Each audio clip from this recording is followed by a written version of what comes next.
Hello guys! Welcome to my first video. Bali, pinapakita po natin ngayon is pagboborda. Bali, ito po yung source of income namin dito sa Iloilo. Bali, yung gumagawa is si nanay. Ayan po. Ito po ay uniform po yan ng school dito sa amin. Ito po ay 200 pieces. Uniform ng teacher. Yan po.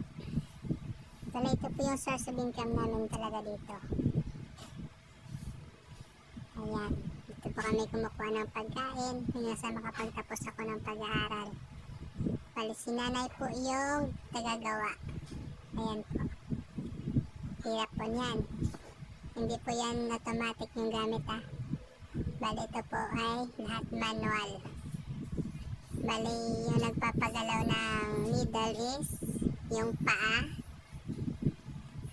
Nagpipedal po siya sa ilalim. Tapos yung nagko-control ng design is yung kamay.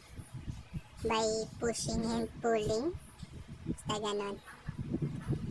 Tapos po, ayan. Bali ganyan-ganyan lang po. Madali lang po tingnan. Pero sobrang hirap. Ayan po.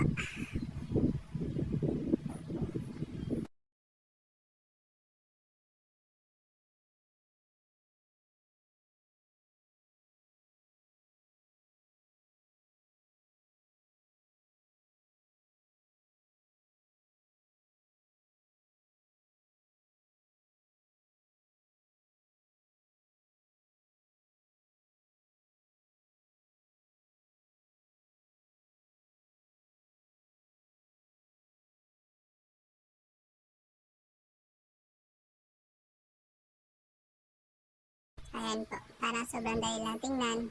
Bali yung mga nagpapagawa dito is mostly schools. Ayan, mga logo, mga government logos, mga ganyan. Ayan po.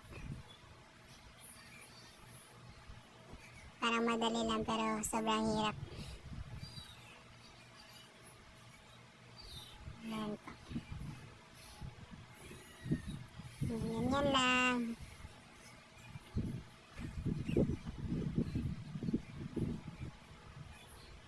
Sa isang araw po, makakatapos na po ng isang ganyan. Yung dyan is nasa 200 yung isang ganyan. Ayan po. Parang sobrang dali na, no? Ito po yung pantusto sa akin ni nanay nung nag-aaral pa lang ako hanggang sa nakatapos. At yan na po. Ayan. Malapit na matapos.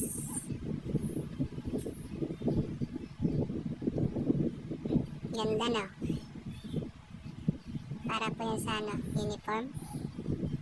Ayan na po. At ito na po yung finished product natin. Bali, hindi pa po yan tahi. Tatahiin pa po yan ng mananahi. Bali po, kaming borda lang talaga. Thank you po.